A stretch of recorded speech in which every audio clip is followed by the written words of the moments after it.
Vamos a continuar con la serie Seguros en Cristo. ¿Cómo se llama la serie? Seguros en Cristo. Ya vamos en la 13ª enseñanza. El título del tema de hoy es Ocupaos en vuestra salvación. Y hemos estado estudiando acerca de la seguridad de la salvación, de la doctrina de la gracia. Y estamos viendo algunos versículos que cuando nosotros los leemos, sacados del contexto, así nada más directamente sin estudiar lo que viene en su contexto, y parece como que sugieren que la salvación se pierde. Entonces yo quiero que vayamos a uno de estos textos y vamos a aprender cosas muy interesantes. Filipenses capítulo 2. Filipenses 2, versículo número 12. Filipenses 2, 12. Cuando lo tengan digan ya lo tengo. Ok. Dice así: por tanto, amados míos, le decía Pablo a los filipenses, como siempre habéis obedecido. O sea que los filipenses se distinguían porque eran obedientes. Ok. No como en mi presencia solamente, sino mucho más ahora en mi ausencia. Ocupaos en vuestra salvación con temor y temblor. Este texto lo leemos así, sobre todo la última frase, ocupaos en vuestra salvación, y decimos, bueno, tenemos que ocuparnos para cuidarla porque la podemos perder. Así es como suponen algunos cuando lo leen superficialmente. Pero la palabra ocupaos viene del griego katerchazomai, que significa trabajar. Significa llevar a cabo algo. Significa, en este caso, llevar a cabo el trabajo. Pero habla de un trabajar continuo, persistente, perseverante, día con día. Y este trabajar para llevar a cabo, esta ocupación para llevar a cabo el trabajo significa la formación de Cristo en nosotros los que creemos, los creyentes. Eso significa ocupaos en vuestra salvación. La palabra salvación se entiende bajo los principios que nosotros vimos la semana pasada, que lo que indica el conjunto de la frase. Entonces, aquí yo les voy a hacer una pregunta.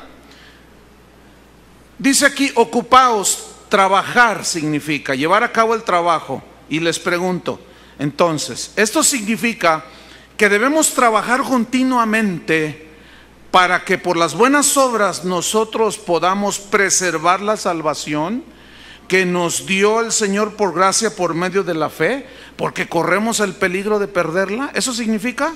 No, un rotundo no, es obvio. ¿Sí? Otra pregunta, entonces, ¿a qué se refiere Filipenses 2:12? Vamos a aplicar otra vez el principio del contexto. Vamos al capítulo 1. Capítulo 1. Vamos al versículo 3. ¿Ya lo encontró? Dice Pablo: doy gracias a mi Dios siempre que me acuerdo de vosotros, siempre en todas mis oraciones, rogando con gozo por todos vosotros. ¿Rogando qué? Fíjense, ¿qué pedía Pablo? Por vuestra comunión en el Evangelio. Significa vuestro trabajar en lo que dice el Evangelio, ya como creyentes, creyendo, poniendo en práctica la palabra de Dios, desde el primer día hasta ahora. Se refiere desde el día que ellos creyeron hasta ese tiempo. Versículo 3. Estando persuadido de esto, dice Pablo, que el que comenzó en vosotros la buena obra. ¿Qué significa empezó en vosotros la buena obra? Significa la formación de Cristo en nosotros. No significa la obra de la salvación, porque la salvación esa la obtenemos por gracia, por medio de la fe, y eso es en un instante. ¿Sí? Entonces, porque el que empezó la obra, el que comenzó en vosotros la obra, la perfeccionará. O sea, en el momento en que tú recibiste a Cristo, ahí empezó una obra de Dios dentro de nosotros. ¿Cuál obra? Formar a Cristo en nosotros, formar el carácter de Cristo en nosotros. Y esa obra que Él empezó la perfeccionará, es decir, la irá puliendo cada día, cada día. Por eso dice en 2:12, ocupaos, trabajar continuamente en vuestra salvación, es decir, en la obra de la formación de Cristo dentro de nosotros.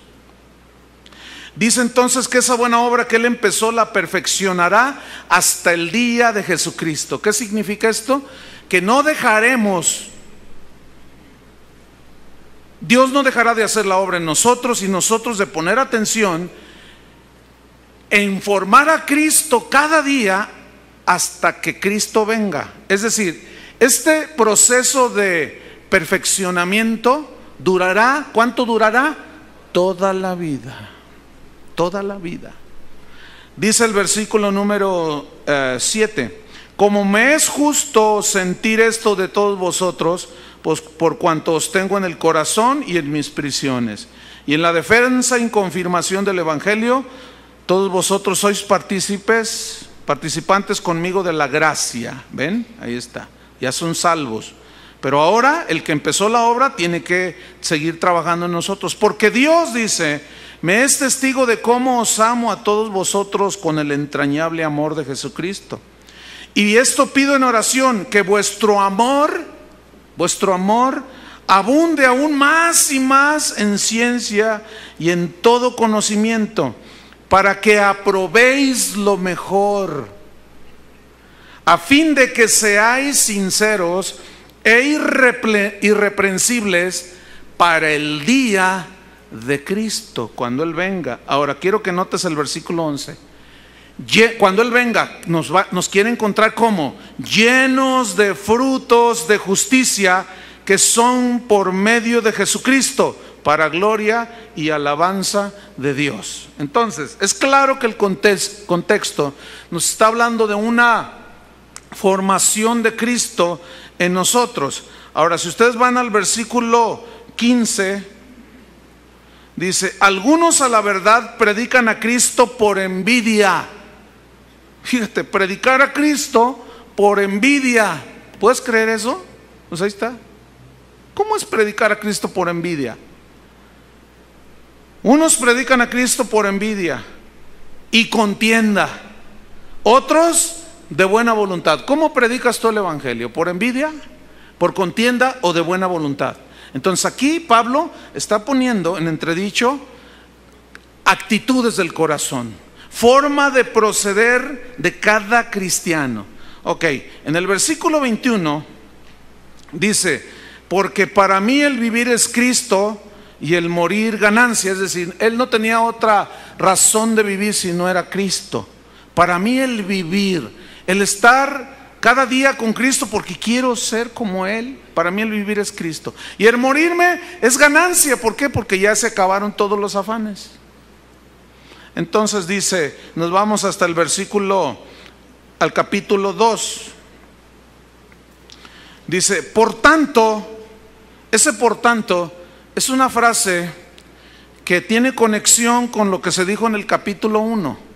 Por tanto, en vista de lo que acabamos de leer, que el que empezó en nosotros la buena obra la perfeccionará, que quiere que tengamos fruto de justicia porque Él nos va a dar galardones, que tengamos actitudes correctas, que no haya contiendas ni envidias, sino buena disposición de corazón. Capítulo 2, versículo 1. Por tanto, si hay alguna consolación en Cristo, fíjense, consolación en Cristo, si algún consuelo de amor, si alguna comunión del Espíritu, si algún afecto entrañable, si alguna misericordia, fíjense, todo esto que estamos viendo aquí está hablando del carácter de Cristo, que los filipenses deberían demostrar también. Afecto entrañable, misericordia, consuelo de amor, consolación. Versículo 2, completen mi gozo, sientan lo mismo, dice, teniendo el mismo amor, unánimes, fíjate, amor, unidad, sintiendo una misma cosa. Versículo 3, Nada, nada, absolutamente hagáis por contienda. ¿Cómo predicaban algunos? Por envidia y contienda. Dice, no, ustedes filipenses, no, nada hagan por contienda o por vanagloria, por orgullo, por soberbia, no, eso no refleja el carácter de Cristo. Antes bien, con humildad, ¿se acuerdan que Cristo dijo, aprendan de mí que soy manso y humilde? La humildad refleja el carácter de Cristo. Cristo era humilde. Y entonces Pablo dice, ustedes también, mejor con humildad, dice, estimando cada uno a los demás como superiores a él mismo. O sea, humildad. Versículo 4, no mirando cada uno por lo suyo propio, es decir, sin egoísmos. ¿Lo están comprendiendo? Sino cada cual también por lo de los otros, es decir, con un espíritu altruista, con un espíritu bondadoso, generoso, de amor, de consolación, de perdón. Eso era lo que Pablo les está escribiendo a los filipenses, que significa el que empezó la buena obra la terminará. Entonces les dice, ustedes despójense de toda contienda, envidia. No, ustedes no. Ustedes hagan las cosas sin egoísmos, háganlo de buena gana. Porque Dios, cuando venga Jesús, quiere encontrarlos con mucho fruto de justicia que abunde en vuestra cuenta, para que reciban galardón completo. Entonces, fíjense, entramos al versículo 5. Haya pues en vosotros este sentir que hubo también en Cristo Jesús. ¿Cuál sentir? De humildad. Fíjense, este sentir se refiere a la actitud. El sentir se refiere a la disposición de obediencia a Dios, para que entonces se pueda formar Cristo en nosotros. Fíjense en el versículo 6. Primero en el 5 dice, haya en vosotros este sentir que hubo también en Cristo Jesús. La pregunta es, ¿qué significa haya en vosotros este sentir que hubo en Cristo? Seguimos leyendo. El cual, o sea, Cristo, siendo en forma de Dios, no estimó el ser igual a Dios como cosa a que aferrarse. Como diciendo, bueno, yo soy Dios, ¿por qué tengo que hacer lo que morir por ellos en la cruz? No, él no se aferró, dice, sino que se despojó a sí mismo, tomando forma de siervo, hecho semejante a los hombres, y estando en la condición de hombre, se humilló a sí mismo. ¿Se acuerdan que dice en el versículo 3, con toda humildad? Y luego dice acá que se humilló.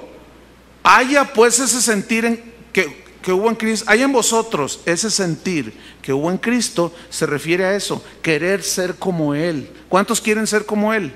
Ok, sigo leyendo. Versículo 8, y estando en la condición de hombre se humilló a sí mismo, haciéndose obediente, digan todos obediente. Es decir, voluntariamente se hizo Él obediente. ¿Qué les dijo en el versículo 12?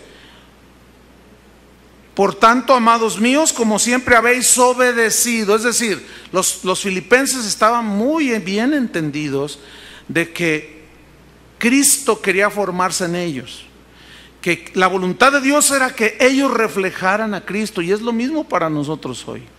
Entonces, retomo el versículo 8, diciendo que se hizo obediente, pero esa obediencia lo llevó ¿hasta dónde? Hasta la muerte, y muerte de cruz. Versículo 9, por lo cual, por tal razón, Dios también le exaltó hasta lo sumo y le dio un nombre que es sobre todo nombre, que en el nombre de Jesús se doble toda rodilla de los que están en los cielos y en la tierra y debajo de la tierra, y toda lengua confiese que Jesucristo, ¿qué? Es el Señor, para gloria de Dios Padre. Y es continuo el versículo 12. Por tanto, ¿qué significa ese por tanto? Es una conexión que hay con lo dicho en el capítulo 1 y en el capítulo 2. Repito, ¿qué les dijo en el capítulo 1 y en el capítulo 2? Que sean como Cristo. ¿Estamos o no? Humildes, sin envidia, sin contienda, sin celos, sin egoísmos. Por tanto, dice, en vista de esto, amados míos, dice, como siempre habéis obedecido, no como en mi presencia solamente, como para querer quedar bien con Pablo, sino mucho más ahora en mi ausencia. Ocupaos en vuestra salvación con temor y temblor. ¿Qué significa ocupaos?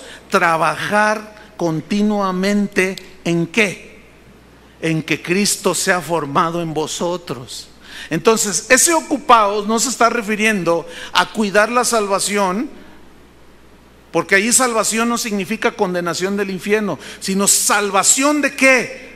De las contiendas, de las envidias, de los celos, del egoísmo, y mostrar un espíritu humilde y, como hijos de Dios, obedientes. ¿Qué es entonces el que comenzó la buena obra? El que comenzó a formar a Cristo en vosotros, no va a dejar de trabajar en vosotros hasta que Cristo venga por cada uno de ellos. ¿Entendieron, hermanos? Ok, vamos al versículo 13, perdón.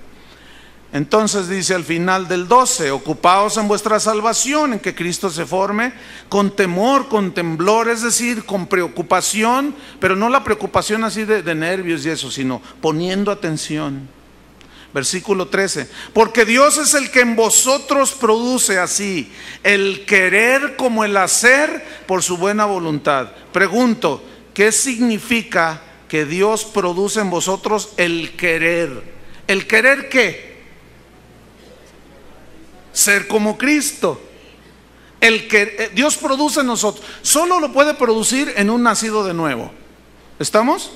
Dios produce en todos los nacidos de nuevo el querer, pero también les da el hacer, el poder para hacerlo.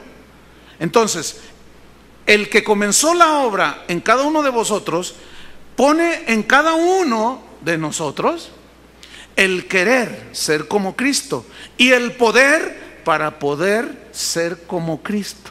¿Me expliqué? Ok. Versículo 14, reitera San Pablo: haced todo sin murmuraciones y contiendas, para que seáis irreprensibles y sencillos, hijos de Dios, sin mancha en medio de una generación maligna y perversa, en medio de la cual resplandecéis como luminares en el mundo. Versículo 16: asidos, agarrados, arraigados, ¿en qué? En la palabra de vida, para que en el día de Cristo yo pueda gloriarme de que no he corrido en vano, ni en vano he trabajado. ¿Ven? ¿Cuál era el trabajo de Pablo? El que yo estoy haciendo ahorita. ¿Qué estoy haciendo ahorita? Enseñándoles de cómo podemos ser formados a la imagen de Cristo, que el carácter de Cristo sea formado en nosotros. Por eso Pablo decía: por lo tanto, pues, ocúpese cada uno en esas áreas que sabe que son flacas, débiles. Ocúpense con preocupación, poniendo atención. ¿Por qué? Porque miren, ya Dios puso el querer como el hacer. Ser como Cristo, pero también les puso el poder para que ustedes lo puedan lograr. Dice: hagan todo pues sin murmuraciones ni contiendas, para que seáis irreprensibles y sencillos, hijos de Dios. En medio de un mundo perdido, ustedes resplandecen como luminares, dice. ¿Qué es lo que resplandecen en nosotros como luminares? El carácter de Cristo. ¿Están comprendiendo? Ahora, estamos en el contexto. Vamos al capítulo 3. En el versículo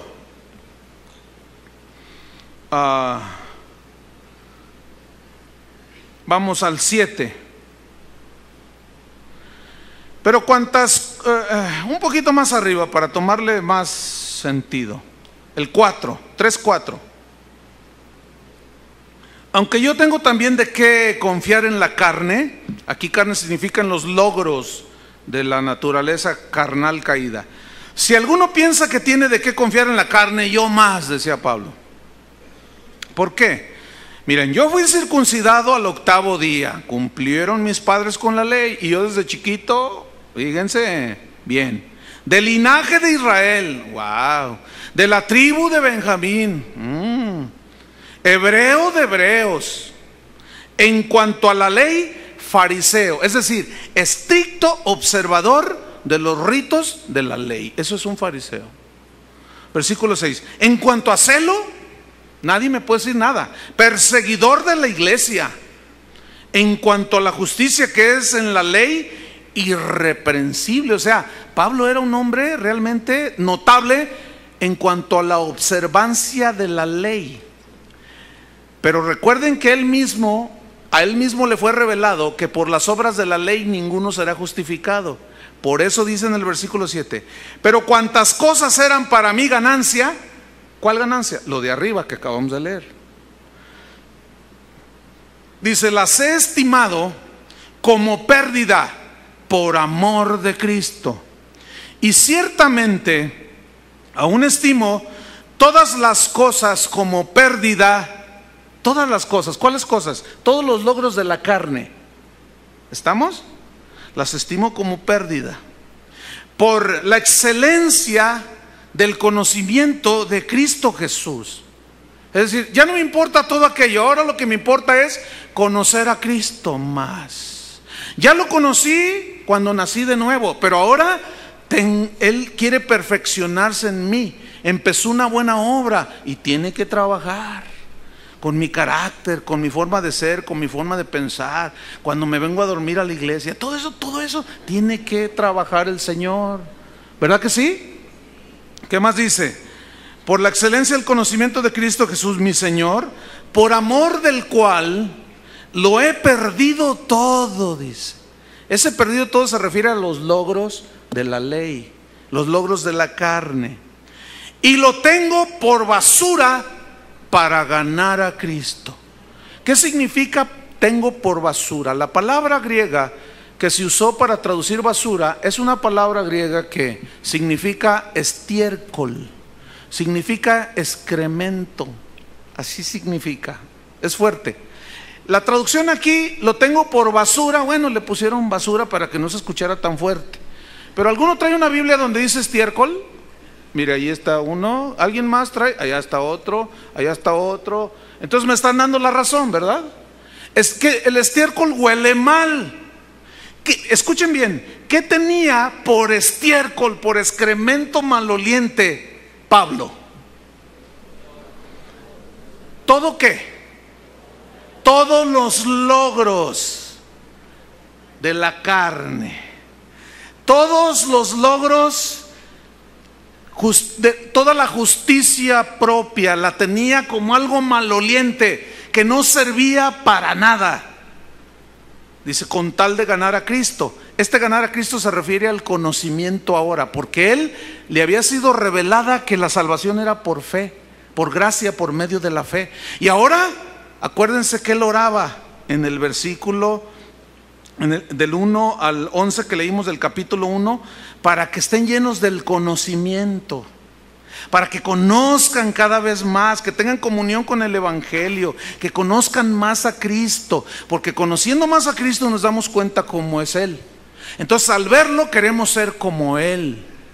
Ayer, después de este mensaje, se me acercó un joven de 18 años y me dice, pastor, ni yo me aguanto, dice. Yo quiero cambiar. Mi carácter, tengo un carácter horrible, dice. Mi carácter me ha hecho que me corran de la escuela, me ha hecho perder trabajos. Ninguna muchacha quiere ser mi novia. En mi casa tengo una de problemas por mi carácter. Ya, pastor, ayúdeme. Y entonces, estuve casi una hora con él enseñándole. Mira, ¿cuáles son tus áreas débiles? No, pues esta. Bueno, ahí tienes que ocuparte. Ahí tienes tú que pulir, dejar que el Señor pula esa área. Ya después de casi una hora de haber platicado, le pregunté, porque me hacía preguntas muy obvias. Yo le dije, oye, ¿cuánto tiempo tienes de convertido, de nacido de nuevo? Y me dice, no, pues un par de meses. Ay, por ahí hubieras empezado. Dice, pues usted me hubiera preguntado. Porque con un par de meses de convertido, pues es obvio que no es un dechado de perfección.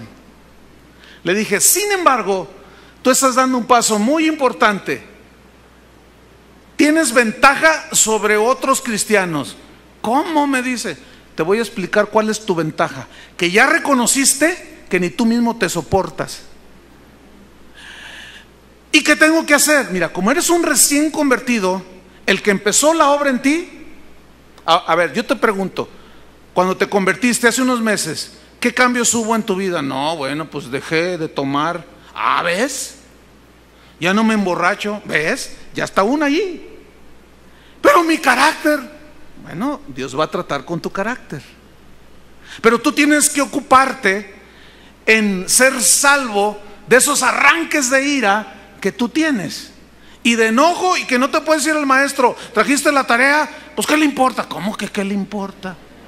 No, tienes que tener control sobre tu vida, sobre tu temperamento, sobre ti mismo, sobre tus reacciones, y vas a tener que ocuparte en estos días, porque el Señor ya puso el querer como el hacer.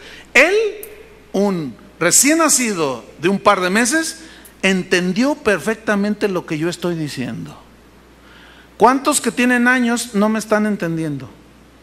¿Todos entendieron? A ver, levanta la mano el que entendió. No, pues se vieron obligados, ¿verdad? Pues claro. Pues yo. Sí. Ahora, vamos a ver. Ocupaos en vuestra salvación. Piensa en esa frase. Mientras seguimos leyendo el versículo donde nos quedamos, que lo tengo por basura, por estiércol para ganar a Cristo. Versículo 9. Y ser hallado en Él. Esta frase significa fundido totalmente. Como le dijo a los Gálatas, ya no vivo yo, mas vive Cristo en mí. No teniendo mi propia justicia, ahí ya él ya había entendido y está narrando lo que pasó, que es por la ley, sino la que es de la fe de Cristo, la justicia que es de Dios por la fe, a fin de conocerle. Ese conocimiento es un conocimiento íntimo, no solamente intelectual, no, es un conocimiento íntimo. Y conocerle, dice, de tal manera que pueda yo conocer aún el poder de su resurrección. ¿En qué consiste? Qué tremendo. Yo resucitaré, conocer el poder de su resurrección y la participación de sus padecimientos, llegando a ser semejante a Él en su muerte. ¿Se acuerdan que dijo, con Cristo estoy juntamente crucificado? Ya no vivo yo. Consideraos pues muertos al pecado y vivos para Dios. Estamos crucificados juntamente con Cristo. ¿Cuántos siguen allí clavados? ¿Ya se les olvidó ese mensaje? Entonces contéstenme. ¿Cuántos siguen clavados ahí? ¿Tan poquitos? Bueno, vamos al mensaje número 7 para volver a explicarles. ¿Cuántos siguen clavados ahí? Ya se murieron al pecado. Estamos muertos. Por medio del bautismo enterraron al muerto. Cuando nos sacaron del bautismo, simbolizamos que hemos resucitado, pero todavía no se da ese evento. Pero en tanto se da, estamos siendo madurados y perfeccionados. Y Dios trabaja en nosotros. Por eso, una vez más, debemos de recordar y entender que los que aman a Dios, todas las cosas les ayudan para bien. Que te corrieron del trabajo, Dios está tratando contigo. Que te robaron tu carro, que te lo chocaron, no sé, infinidad de tribulaciones, infinidad de pruebas que Dios usa. ¿Para qué? Para formar a Cristo en nosotros. Eso es, que Él empezó la obra y la está perfeccionando hasta que venga Cristo, porque nos quiere encontrar con la mejor vestimenta posible y nos quiere entregar galardones. Sigo leyendo. Versículo 11. Si en alguna manera llegase a la resurrección de entre los muertos, porque él creía que Pablo, estando en vida, iba a venir Cristo, dice. Pero si no, pues en la resurrección. Versículo 12. No que lo haya alcanzado ya. ¿Alcanzado ya a qué se refiere? ¿Alcanzar su salvación? No. Alcanzado, no es que lo haya alcanzado ya. A ver, piénsenle. ¿Qué significa? Ser como Cristo. Todavía no lo he alcanzado ya, ni que ya sea perfecto. Todavía no. Porque esa perfección se va a lograr hasta que Cristo venga, la perfección total. No que yo ya lo haya alcanzado, ser como Cristo.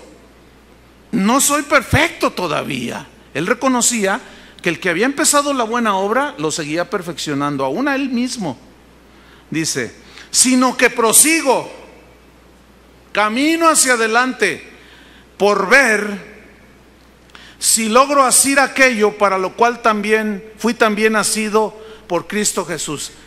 Escuchen bien, ¿qué significa por ver si logro hacer aquello por lo cual también fui nacido por Cristo?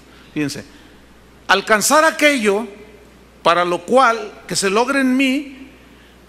Cuando Cristo me alcanzó a mí, ¿para qué me alcanzó?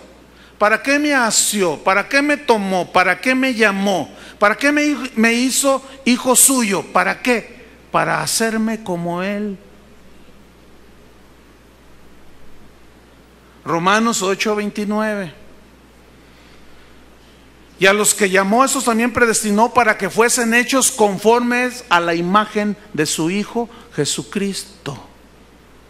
Eso significa asirme de Él, así como Él me asió, y yo quiero que se logre en mí, yo quiero poner lo mío. Eso significa ocuparse en la salvación, no en cuidarla porque se me pierde. Versículo 13. Fíjate lo que dice. Hermanos, yo mismo no pretendo haberlo ya alcanzado, lo aclara. No, todavía me falta mucho, yo mismo estoy siendo perfeccionado. Pero una cosa hago, olvidando ciertamente lo que queda atrás y extendiéndome a lo que está delante. 14. Prosigo a la meta. ¿Cuál es la meta? Aquí. ¿Alguien me puede decir? Llegar a ser como Cristo. Muy bien. Esa es la meta. Prosigo a la meta, porque la meta no es la salvación, porque la salvación esa ya la tenía Pablo. Cuando él dice, dejo todo atrás, prosigo a la meta. ¿Qué es la meta? Llegar a ser como Cristo. ¿Cuántos reconocen que no lo hemos alcanzado ya, esa meta todavía? ¿Sí la reconocen? Algunos deberían de hacerle hasta con los dos pies así. Porque el Señor, tiene mucho que trabajar, más que con algunos otros. Bueno, prosigo a la meta. Y aquí te lo aclara, al premio. ¿Se acuerdan que hay galardones por hacer buenas obras ya? No para ganarnos la salvación, sino como evidencia de la salvación. Y una de ellas es que Cristo sea formado. Y una de las metas de Dios para que sea formado es que seamos obedientes. Haya pues en vosotros este mismo sentir que hubo en Cristo Jesús, que se hizo obediente hasta la muerte y muerte de cruz. Eso es lo que quiere Dios que seamos, obedientes. Díganlo fuerte. Obedientes. ¿A qué? A la palabra de Dios. Porque el que oye y no hace, construye sobre la arena. Vienen las tempestades y los problemas y no aguanta nada y se le cae todo. ¿Por qué? Porque no tiene carácter. No está Cristo formado en él. ¿Por qué? Por carnal, por rebelde, porque no, aunque es salvo, pero pierde sus galardones. ¿Qué más? Prosigo a la meta, al premio. ¿Qué te va a dar ese premio? Dice, al premio. Y luego añade, al premio del supremo llamamiento de Dios en Cristo Jesús. Pregunta, ¿cuál es el supremo llamamiento de Dios para nosotros en Cristo? ¿Cuál es? Díganlo. Ser como Cristo, digo, les repito, vamos a repetirlo otra vez. Al cabo yo no llevo prisa. ¿Ustedes llevan prisa? Bueno, entonces va. Abran su Biblia en Filipenses 2:12. Digo, yo les estoy haciendo el estudio para que ustedes vean todo lo que dice el contexto. Entonces, volvemos. ¿Qué significa el supremo llamamiento. ¿Llamados a qué? ¿Ve? Ese es el supremo llamamiento. Por eso tenemos que ocuparnos en nuestra salvación con temor y temblor. Pero no la salvación en sí, como tal, de condenación del infierno, o de salvación del infierno, mejor dicho, sino de salvación, ¿de qué? De todos nuestros rollos que traemos, hermanos. Envidias, celos, robos, mentiras, de todo eso. Eso es lo que nos debemos ocupar. Por ejemplo, ¿cuántos esposos hay aquí? A ver. Ok, hay una responsabilidad definitiva en la Biblia. Hay mandamiento de Dios respecto a los esposos. ¿Estamos? Entre otras cosas, dirigir la familia, sustentarla, proveer para sus necesidades físicas, materiales, espirituales también, porque somos cabeza del hogar. Ok, hay algunos varones que son descuidados en eso.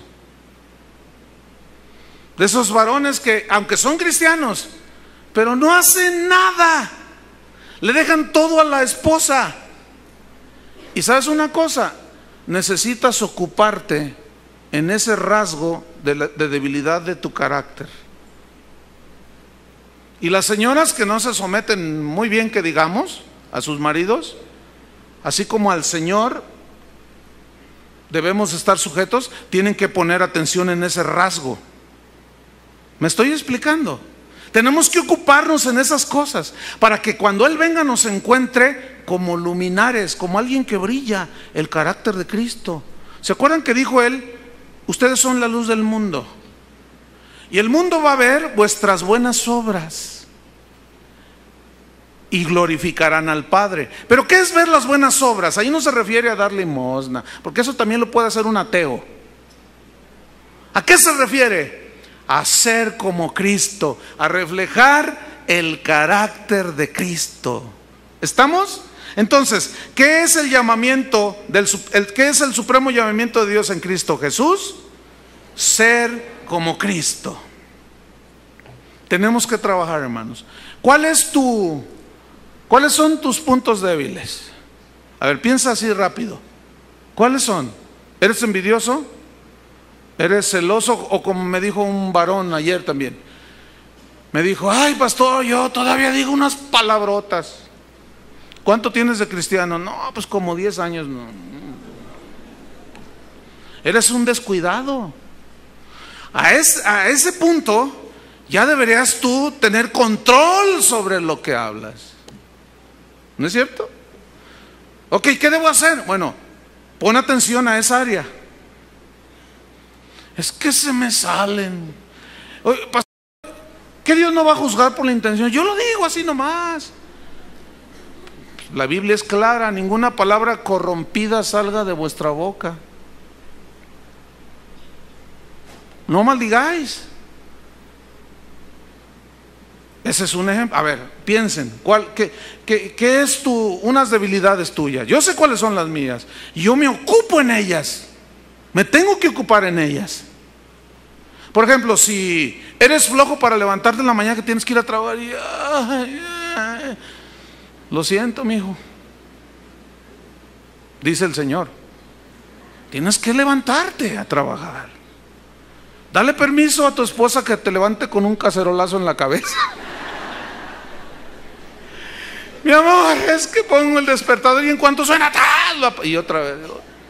Y luego ya te levantaste tarde y de mal humor y maldiciendo a todo mundo, y sales a la carrera, se te atraviesa el perro y lo maldices, y hasta el dueño también. ¿Qué tienes que hacer? Ocuparte en eso. ¿Me estoy explicando? Tienes que decir: bueno, me voy a dormir 1 hora más temprano, ya no voy a ver tanto los protagonistas del mundial, y me voy a descansar 1 hora más para levantarme bien. Tienes que poner cartas en el asunto, porque Él empezó la buena obra, pero necesita tu obediencia. ¿A poco crees que Dios va a llegar y te va a manipular y ya te cambió? No, no es así. Tienes que disponerte, es obediencia. Y en la obediencia está implicada la voluntad. Quiero, obedezco, quiero, desobedezco. Entonces, ¿qué quiere Dios de ti? Obediencia para tu formación de Cristo en ti. ¿Cuántos dicen así es? Ay, espero les haya explicado con claridad. Que no significa que ocupados de vuestra salvación es porque la vas a perder. No está hablando nada. En ningún momento es un mensaje evangelístico aquí, en Filipenses. Y mucho menos de que la salvación se les pierde. Pero que sí nos preocupemos de que Cristo sea formado en nosotros. Ok, vamos a Hebreos 10. Hebreos 10. Mire, vamos a estudiar una de las cartas más difíciles que hay. Por una sencilla razón, de que es una de las epístolas más profundas que hay en la Biblia, y junto con la de Romanos.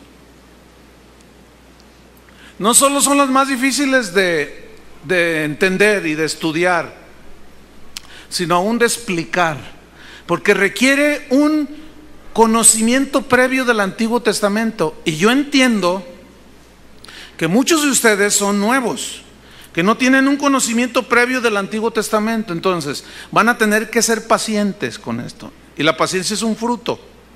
Es que Dios los va a probar si son pacientes o no. Porque como es difícil esta carta, parece como que al estarla enseñando se va a tornar un poco aburrido. Pero no está aburrido. Lo que pasa es que muchos, al no entender, al no sentirse emocionados, quieren ser ricos, sí, y como nos vamos a meter a las profundidades de la palabra de Dios, pues a muchos les va a hacer así como que ay, y se van a echar un sueñito. Pero yo quiero animarlos a que no permitan, tengan control sobre ustedes mismos y no se duerman, porque esto que vamos a estudiar a continuación es un bistec de este tamaño, así gordote, bien cocidito. ¿Para qué? Para que crezcan bien, fuertes. ¿Cuántos quieren estar fuertes? Entonces no se duerma, porque nadie puede comer dormido. Ok, Hebreos 10, 26. Porque si pecaremos voluntariamente, después de haber recibido el conocimiento de la verdad, ya no queda más sacrificio por los pecados. ¿Ya ve, pastor? Si pecamos voluntariamente después de haber recibido el conocimiento de la verdad, ya no queda más sacrificios por los pecados. Y volvemos al mismo punto. Leemos, porque si pecaremos voluntariamente, ¿a qué se refiere? Cuando nosotros leemos así nada más, pecar voluntariamente decimos, bueno, ofender a mi mamá, robarme lo que no es mío, pecar voluntariamente. Está allí el billete de 500 pesos no es tuyo y dices, yo sé que robar es malo, pero, y está ahí la tentación y dices, pero yo los necesito. Entonces tú ya lo tomas y te lo llevas y dices, pues pequé voluntariamente. Porque si lo leemos así nada más, pues eso dice, ¿cierto? Pero ¿qué les parece si estudiamos el aburrido contexto? ¿Quieren estudiar el aburrido contexto? Sí, ¿ya ven? Pues sí, ok, vamos para allá. Vamos a estudiar el aburridísimo contexto. ¿Qué significa pecar voluntariamente? Escuchen bien. Se refiere a los judíos. ¿A quién fue escrita la carta a los hebreos? A los judíos. ¿Qué creían los judíos? Que la salvación venía por hacer las obras de la ley, ¿cierto? Entonces la discusión de todo el libro de Hebreos es de que no es cierto que la ley justifica, sino la fe en el sacrificio y el derramamiento de Cristo, de su sangre en la cruz del Calvario. De eso trata, lo van a ver. Entonces, ¿qué se refiere pecar voluntariamente? Se refiere a los judíos que deliberadamente y hasta con soberbia rechazaban el único sacrificio que era capaz de borrar sus pecados, el sacrificio de Cristo. Pecar deliberadamente aquí tiene una connotación que se refiere única y exclusivamente a rechazar el mensaje de que Cristo es el único que puede salvar. Se los voy a demostrar con el contexto, ¿ok? Vamos al capítulo 9, versículo 24. Porque no entró Cristo en el santuario hecho de mano, figura del verdadero. Se refiere al tabernáculo que tenía Israel, ¿se acuerdan?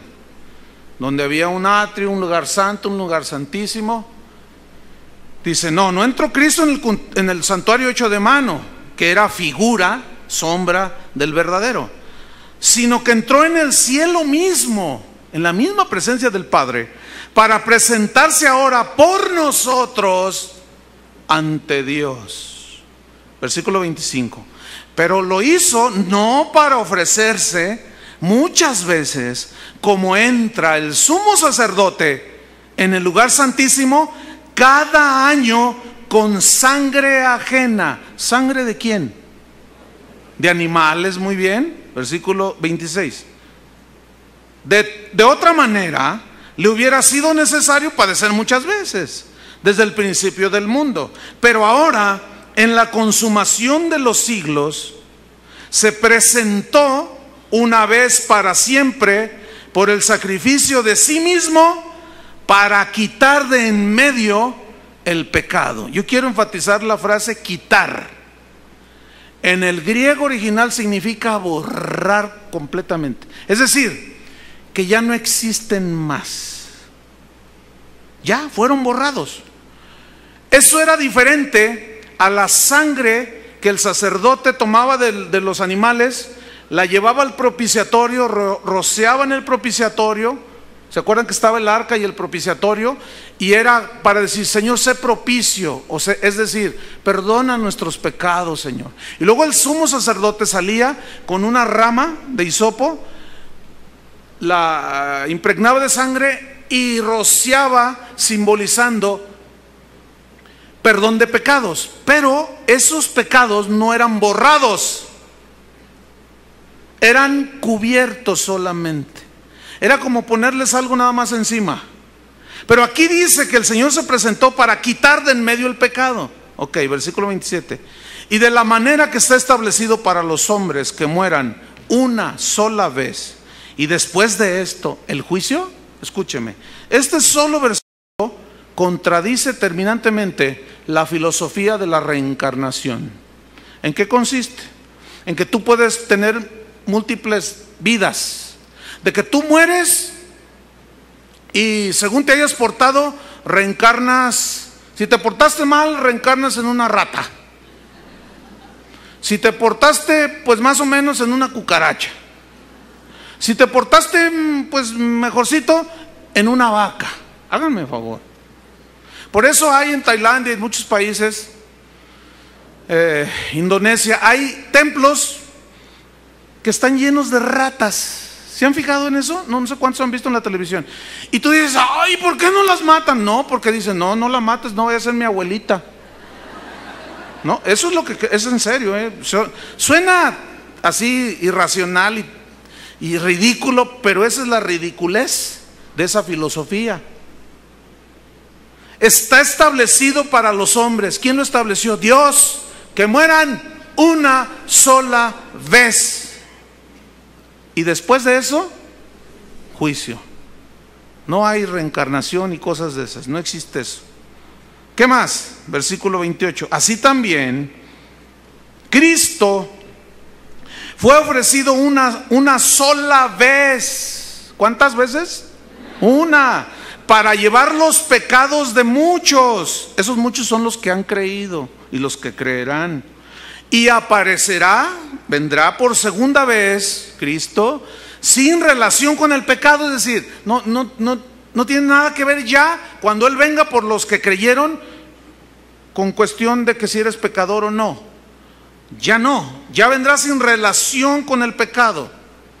en cuanto a nosotros, porque el versículo termina diciendo, vendrás en relación con el pecado, versículo 28, véanlo allí, para salvar a los que le esperan. Pregunta, ¿para salvarlos de qué? ¿De la condenación del infierno? No, porque aquí salvar a los que le esperan, nadie puede esperar su venida si no es hijo de Dios. ¿Qué significa? Ven pues que aquí salvar no significa salvar de la condenación del infierno. Aquí salvar es otra cosa. ¿Alguien me puede decir qué es?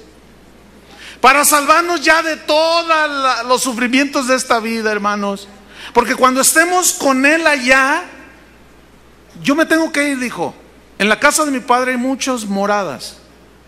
Yo voy a prepararles lugar para vosotros, pero vendré otra vez y os tomaré a mí mismo para que donde yo estoy, vosotros también estéis. Allá en el cielo no habrá más llanto, ni tristeza, ni dolor. Vendrá a salvar a los que le esperan. ¿Qué significa salvar a los que le esperan? Que ya se va a acabar todo afán, toda lágrima, todo llanto, preocupación, todas las luchas, ya se acabará. ¿Quiénes serán salvados? El que persevere hasta el fin, este será salvo. ¿De qué? De todo eso. Porque ya somos salvos. Pero seremos salvados finalmente de todos los sufrimientos y de este valle de lágrimas. Se oyó a telenovela. Capítulo 10. Seguimos con el aburridísimo contexto. ¿Está aburrido? Entonces, ¿por qué se duermen? Y como estoy medio, no veo muy bien, los de arriba se me pueden dormir porque no. A ver, ustedes que ven bien, ¿se están durmiendo ya? A ver, levanten las manos así, háganle así. El que está hasta allá, hasta la esquina.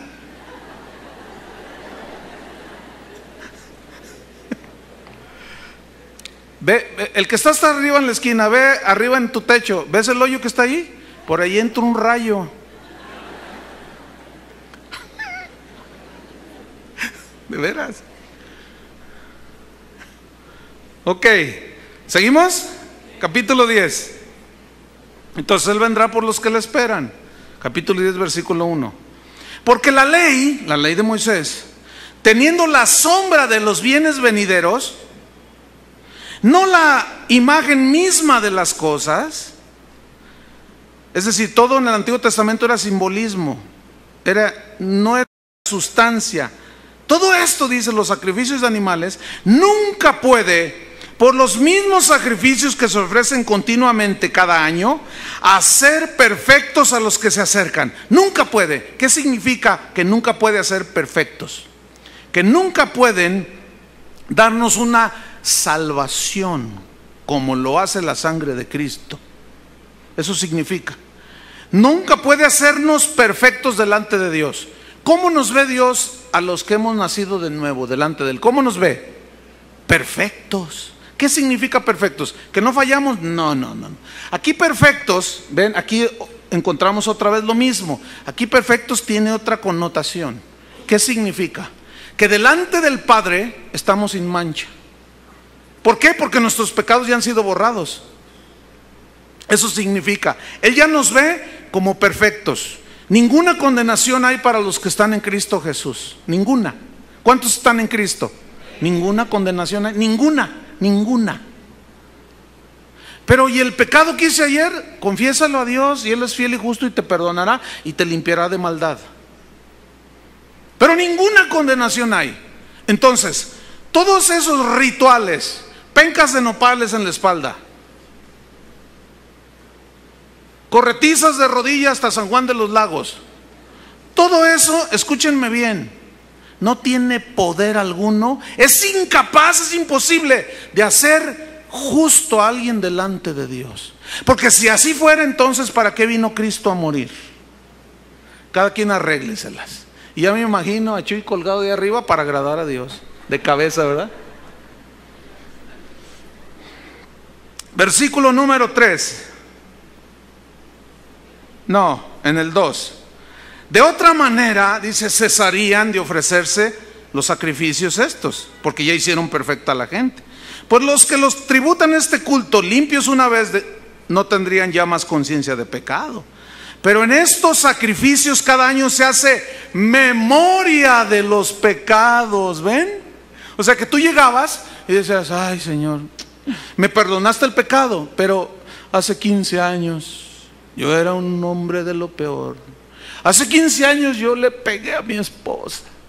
Hace 20 años ella me dio un cacerolazo. Y siempre era ir a recordar los pecados. Y están, ¿por qué? Porque no podían borrarlos la sangre de los animales. Versículo 4. Porque la sangre de los toros y de los machos cabríos no puede quitar los pecados. ¿Ven? No puede. Por lo cual, estando en el mundo, dice, y Cristo habla aquí proféticamente tomando escrituras del Antiguo Testamento. Por lo cual, entrando en el mundo, dice, sacrificio y ofrenda no quisiste, mas me preparaste cuerpo. Encarnación de Cristo, ¿sí? Encarnación de Cristo. Me preparaste cuerpo. Holocaustos y expiaciones por el pecado no te agradaron, Padre. Entonces dije, o sea, Cristo, he aquí vengo, oh Dios, para hacer tu voluntad. Como en el libro, en el rollo del libro está escrito de mí, diciendo primero, sacrificio y ofrenda y holocausto y expiaciones por el pecado no quisiste, ni te agradaron, las cuales cosas se ofrecen según la ley. Y diciendo luego, he aquí vengo, oh Dios, para hacer tu voluntad, quita lo primero para establecer lo último. ¿Qué es lo primero que lo quitó? El sacrificio de animales. Y establece lo último, el sacrificio de Jesucristo. Versículo 10. En esa voluntad somos santificados. ¿Qué significa eso? En esa voluntad del sacrificio que Jesús tuvo para morir por nosotros, en esa voluntad que Él tuvo para morir por nosotros, somos santificados. ¿Qué significa esto? Perfecta salvación. Eso significa. Mediante la ofrenda del cuerpo de Cristo, hecho, ¿cuántas veces? Una vez para siempre. Versículo 11.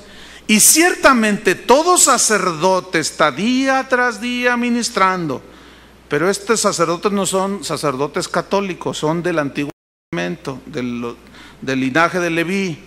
Ciertamente, aunque, déjeme decirle algo, la misa, ¿quién sabe lo que es la misa? Es una repetición del sacrificio de Cristo, lo cual está en contra de lo que estamos leyendo. Porque ¿cuántas veces fue sacrificado Cristo? Una sola vez. ¿Ven? Ok, sigo leyendo. Ciertamente todo sacerdote está día tras día ministrando y ofreciendo muchas veces los mismos sacrificios que nunca pueden quitar los pecados. Nunca, ¿se imaginan? Wow. Versículo 12, pero Cristo, habiendo ofrecido una vez para siempre, ya no hay más, una sola vez, un solo sacrificio por los pecados, se ha sentado a la diestra de Dios. De ahí en adelante esperando hasta que sus enemigos, ¿quiénes son sus enemigos? Los que rechazan su sacrificio, los que rechazan su sangre. En este caso, los hebreos que rechazaban la sangre de Cristo y preferían la sangre de los animales. De allí en adelante esperando hasta que sus enemigos sean puestos por estrados de sus pies, porque con una sola ofrenda hizo perfectos para siempre a los santificados. ¿Qué es perfectos? Salvación eterna, intocable, inmanchable, inmarcesible, incorruptible. ¿Qué hizo el Señor con una sola ofrenda? Nos hizo ¿qué? Perfectos. ¿Qué es perfectos? Ya no se nos imputa pecado, porque hemos creído y han sido borrados nuestros pecados. Versículo 15. Y nos atestigua lo mismo el Espíritu Santo. ¿Qué es lo mismo? De que la sangre de Cristo, el sacrificio de Cristo es suficiente. Nos atestigua lo mismo el Espíritu Santo, porque después de haber dicho, este es el pacto que haré con ellos, después de aquellos días, dice el Señor, Pondré mis leyes en sus corazones y en sus mentes las escribiré. Añade, escuchen esto. Está permitido que se desmayen, que griten, que aplaudan, que no sé, lo que quiera hacer, quedarse así maravillado, pasmado. Yo no sé cuál quiera ser su reacción, pero escucha este versículo y añade: y nunca más me acordaré de sus pecados y transgresiones. Nunca más.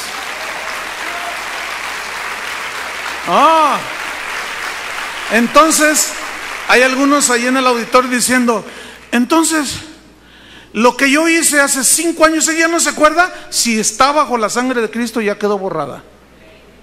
Ya no se acuerda. Pero tu mentalidad religiosa y la ignorancia de esto, por eso les dije no se duerman, hace que muchos de ustedes tengan una carga de pecado innecesaria, totalmente. ¿Por qué? Porque nuestros pecados han sido borrados del mapa. No me acordaré. Oiga, pero todo lo que hice ya quedó borrado. Ahora, así es Dios con nosotros.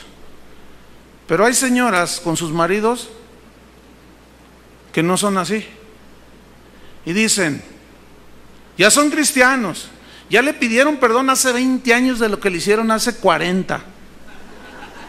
Y cuando tienen un problema, una situación, lo primero que dicen y hacen es esto: sí, mira, lo recuerdo perfectamente, hace 25 años, es más, hoy, 9 de julio, se cumplen 25 años que tú me dijiste cara de lagartija. Entonces, mira, y entonces el marido te dice: ay vieja, otra vez con lo mismo. Sí, y también esto y también lo otro. Y porque como los maridos somos los peores, somos peores que las mujeres, ¿verdad que sí? Las mujeres no hacen nada, ¿verdad que no? Pero van a perder su salvación, por mentirosos. No sé por qué se da más en la mujer, que siempre trae a la memoria. Se acuerda de aquello que ya Dios ni se acuerda, que está borrado. Escuchen bien, si queremos ser sanos espiritualmente, psicológicamente, mentalmente, no traigamos a la memoria los pecados que ya están borrados. Escúchame, mujer, si ya te pidió perdón el cocodrilo de tu marido, el elefante de tu marido, si ya te pidió perdón, ¿qué hizo Dios con esos pecados? Los borró, ya no se acuerda. Pues bórralos también tú. Y no digas, eres el mismo. Eres el mismo. No has cambiado nada. No es cierto, señora. Sí cambió. Si es nacido de nuevo, ya no es el mismo. Que está en proceso, esa es otra cosa muy diferente. Que está en proceso de que Cristo se forme en él, eso es muy distinto. Pero ya no es el mismo, porque es nueva criatura. Y Dios no se acuerda de sus pecados y está perfecto delante de Dios, el cocodrilo de su marido. ¿Cómo la ve? Entonces, ¿qué tiene que hacer usted, señora? A usted no le voy a decir ni jirafa ni nada. ¿Qué va a hacer usted? ¿Qué tiene que hacer, señora? Ya no diga ni saque lo de tantos años. Y va a ver cómo su marido va a empezar a levantarse así.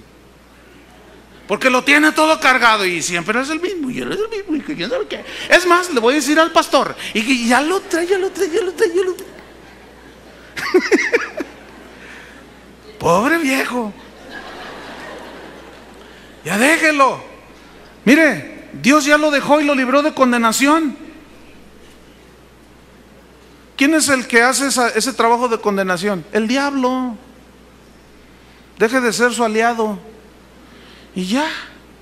No me acordaré más de qué dice. de sus pecados y transgresiones. Versículo 18. Pues donde hay remisión, perdón de estos pecados, no hay más ofrenda por el pecado. Gloria a Dios. Ya no. Ahora, ¿qué nos queda? Que Cristo se forme en nosotros. Por eso debemos ocuparnos en esto. Versículo 19. Así que, hermanos, teniendo libertad, los hermanos son los que han creído. Los que no han creído, pues esos no son hermanos, y esos no tienen esta libertad. Teniendo libertad para entrar en el lugar santísimo por la sangre de Jesucristo. Escuche, no por la sangre de toros o de animales. Dice, libertad para entrar por el camino nuevo. ¿Por qué nuevo? Por el camino del sacrificio de Cristo. Vivo, sacrificio vivo, porque Cristo está vivo y nosotros estamos vivos también. Por el camino nuevo y vivo que Él nos abrió a través del velo, y Él mismo lo interpreta. Esto es de su carne. ¿Qué significa? De su sacrificio. 21. Y teniendo un gran sacerdote sobre la casa de Dios. Fíjese, ¿dónde aparece aquí Juan Diego? Como intercesor, como alguien que aboga a favor nuestro. Dígame, San Gasparín dije el otro día, ¿verdad? ¿Dónde está? Aquí dice que teniendo nosotros, ¿qué? Un gran sacerdote. ¿Cuál era el trabajo de un sacerdote? Interceder delante de Dios a favor del pueblo, ¿no es cierto? ¿Quién intercede por nosotros allá en el cielo? ¿Necesitamos otro? Ese nos basta y nos sobra. ¿Qué más? Un gran sacerdote sobre la casa de Dios. Acerquémonos con corazón sincero. ¿A dónde? Pues al lugar santísimo, a la misma habitación de Dios. Para plena certidumbre de fe, purificados los corazones de mala conciencia y lavados los cuerpos con agua pura. Todo esto son metáforas de lavados con agua pura. Es la palabra de Dios. Mala conciencia, nos lavamos y confesamos nuestros pecados. Él es fiel y justo para perdonarnos y limpiarnos. Estamos limpios delante de Él. Podemos entrar delante de su presencia. Quítese de su mente de una vez por todas. No quiero que nadie más vuelva a venir conmigo y me diga, pastor, ore por mí, porque usted que está más cerca de Dios. Esa es una mente católica del señor cura que está allí haciendo muchas cosas, que solo él se voltea de espaldas y está haciendo allí rituales, porque solo él puede acercarse a Dios, y usted nada más está allí de espectador. Quítese esa mentalidad católica. La misma posición que yo tengo delante de Dios la tiene usted. Entonces no me vuelva a venir, por favor, con el cuento ese de que usted que está más cerca de Dios. No me venga con eso. Porque en primer lugar no voy a orar y lo voy a empujar al lugar santísimo. Me pasé. Le voy a dar una empujadita yo. No vengas con eso conmigo. Tú puedes directamente acercarte. ¿Qué dice en el versículo número 19? Así que hermanos. No dice así que pastores. ¿Verdad que no? Así que sacerdotes. No. Hermanos, cualquiera. ¿Qué más? Versículo 23. Mantengamos firme sin fluctuar la profesión de nuestra esperanza, porque fiel es el que prometió. Y considerémonos unos a otros para estimularnos al amor y a las buenas obras, no dejando de congregarnos, y yo añadiría, y no dormirnos.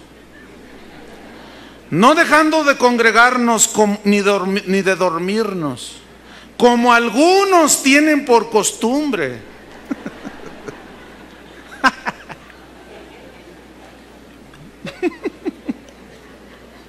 Si yo hubiera escrito, lo hubiera puesto allí. Como algunos tienen por costumbre, sino exhortándoos, dice, animándoles, y tanto más cuando veis que aquel día se acerca. Ahora, aquí entramos en el final. Porque si pecaremos voluntariamente después de haber recibido el conocimiento de la verdad, ya no queda más sacrificio por los pecados.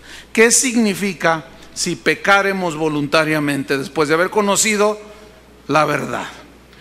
Aquí pecar es rechazar, escúcheme bien, aquí pecar es rechazar voluntariamente el sacrificio de Cristo y preferir el sacrificio de los animales, porque la carta está dirigida a los judíos. Pero ¿cómo aplica hoy nosotros? Pecar voluntariamente sería para alguien que después de habérsele explicado que solo el sacrificio de Cristo es capaz de quitar, borrar los pecados, todavía dice: no, pero mi penca de nopales en la espalda, de aquí a Zapopan. No, es que eso no tiene poder. Eso no te hace perfecto delante de Dios. Es más, Dios ya no quiere sacrificios. Ya se sacrificó una sola vez Cristo, ya no hay más sacrificio. No, yo y mi peregrinación arrastrándome de aquí hasta Tepa. Tú dices, pero entiende, por el amor de Dios, Cristo ya pagó todo. ¿Por qué haces todo eso y te vas arrastrando? Pues para ganarme mi salvación. No, no. Y tú le explicas no, y le dices, y lo iluminas con la predicación del evangelio. No, mira, Cristo ya murió por ti. Porque si así fuera por lo que tú haces, entonces ¿para qué vino Cristo a morir? Nos hubiera dejado así y que cada quien haga lo que pueda. No, no, no, no, no, no. No, pero yo voy a seguir con mi penca de nopales. Así me enseñaron mis padres. Eso significa pecar voluntariamente. Lo retomo. Si pecáremos voluntariamente después de haber recibido el conocimiento. ¿Qué es recibido el conocimiento? Un mensaje. Aquí la palabra que se tradujo conocimiento es epignosis, que significa, escuchen, esto es bien interesante. Después de haber recibido la epignosis, el conocimiento significa conocimiento intelectual solamente. De mera información, como un ateo puede tenerlo. Los demonios también creen, tienen conocimiento de que está ahí Dios, pero ellos no se arrepienten, ellos no hacen nada. Y esa es la fe de los demonios. Entonces, si nosotros pecamos voluntariamente, se refiere pues a rechazar voluntariamente. Nadie nos está forzando a aceptar a Cristo o a rechazarlo. Y pecar voluntariamente, rechazar voluntariamente, ¿qué? El mensaje de que Cristo ya murió una sola vez por nuestros pecados y ya no queda más sacrificio por los pecados. Escuchen esto: si no crees que el sacrificio de Cristo puede borrar tus pecados, yo pregunto, entonces, ¿tú crees que la sangre de los animales los podrán borrar? Ya no queda nada que hacer. Fíjate lo que dice en el versículo 26 entonces.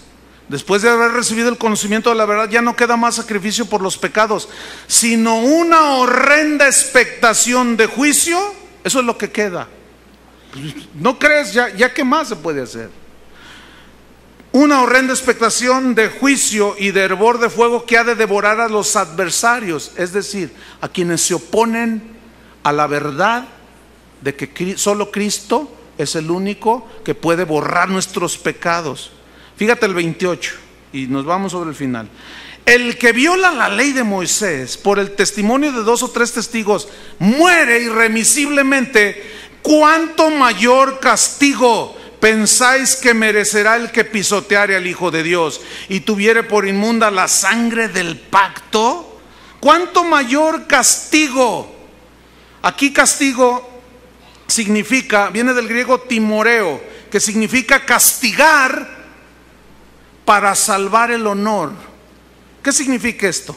Que Dios los castigará a todos aquellos que lo han hecho mentiroso, porque no están creyendo que el sacrificio, que el derramamiento de la sangre de Cristo borra sus pecados. Y están diciendo: no, Dios, no te creo.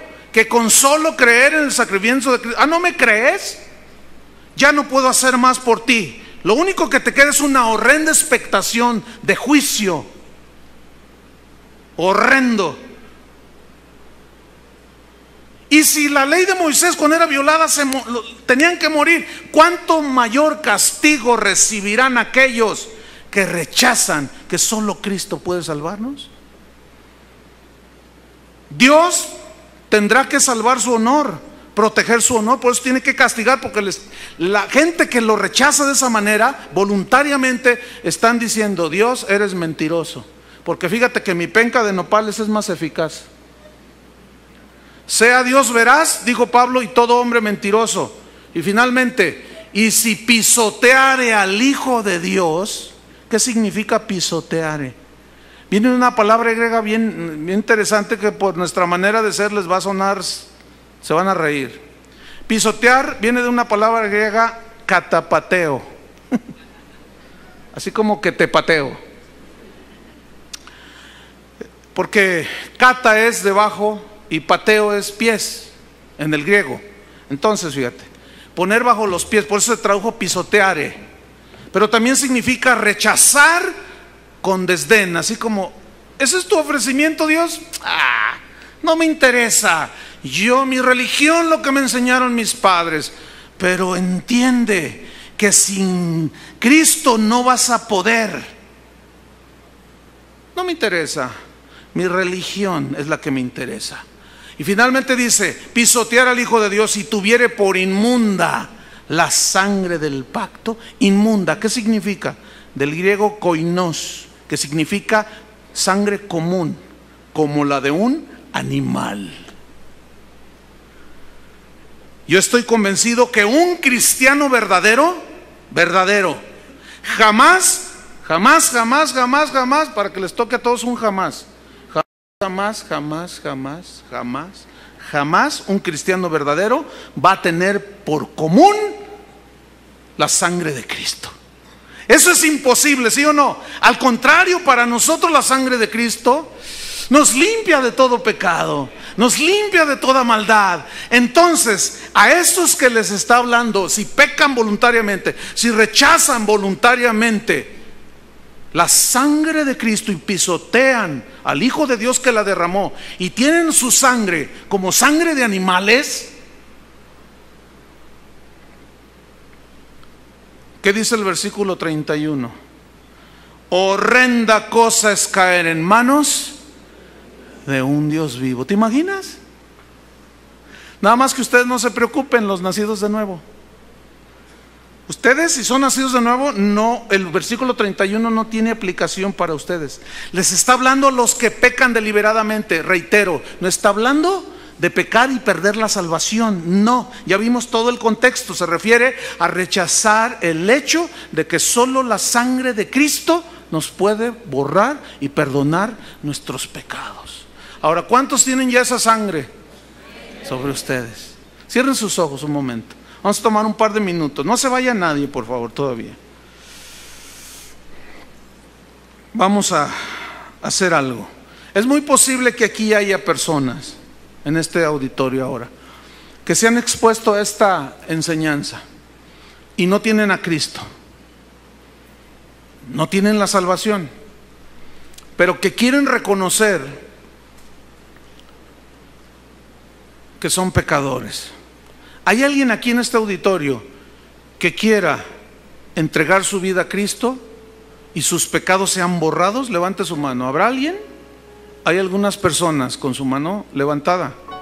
Voy a pedir a esas personas que se pongan de pie. Los voy a dirigir en una oración. Pónganse de pie los que levantaron su mano. Bien. Ok. ¿Entendieron perfectamente el mensaje, verdad que sí? No hay otro sacrificio, no hay nada que pueda perdonar sus pecados, solo Cristo, y borrarlos.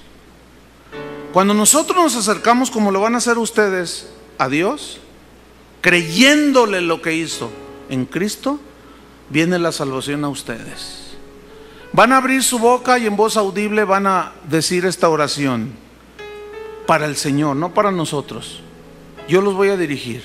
Díganle: Padre, te doy gracias porque esta mañana es especial para mí, porque he entendido que solo la sangre de Cristo puede borrar todos mis pecados.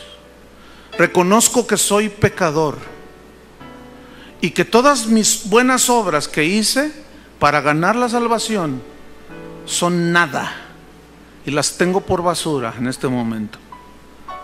Señor, te recibo como mi Salvador, suficiente, no hay otro. Perdona mis pecados, bórralos, Señor, con tu sangre preciosa y hazme nacer de nuevo. Dame una vida nueva en el nombre de Jesús. Dirige mi vida de aquí en adelante en el nombre de Cristo Jesús. Entrego mi vida, tómala, Señor, y hazme una nueva criatura. Amén. Déjenme decirles algo a los que se pusieron de pie, que ahora son por la fe hijos de Dios. Hoy acaba de empezar una buena obra en ustedes. ¿Qué? Cristo formándose en cada uno de ustedes. Trabajen en eso cada día. Ahora quiero hacer otro llamamiento a todos aquellos que reconocen que les hace falta ser más a la imagen de Jesús. ¿Cuántos reconocen? Aquí deberíamos de ponernos de pie todos. ¿Sí? Ok, vamos a hacer algo rápido. A estas alturas tú ya debes de reconocer cuáles son tus puntos débiles, con los que estás batallando, vamos.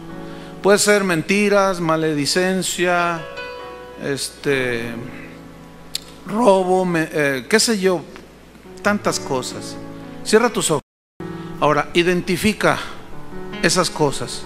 Pueden ser muchas, pero las que vengan primero a tu mente. Bueno, escúchame bien. En esas cosas vas a ocuparte. En esas cosas vas a poner atención. En esas cosas el Señor ha producido en ti el querer y te está dando el poder, te ha dado el poder para hacerlas. Entonces tú vas a poder controlar ese carácter horrible.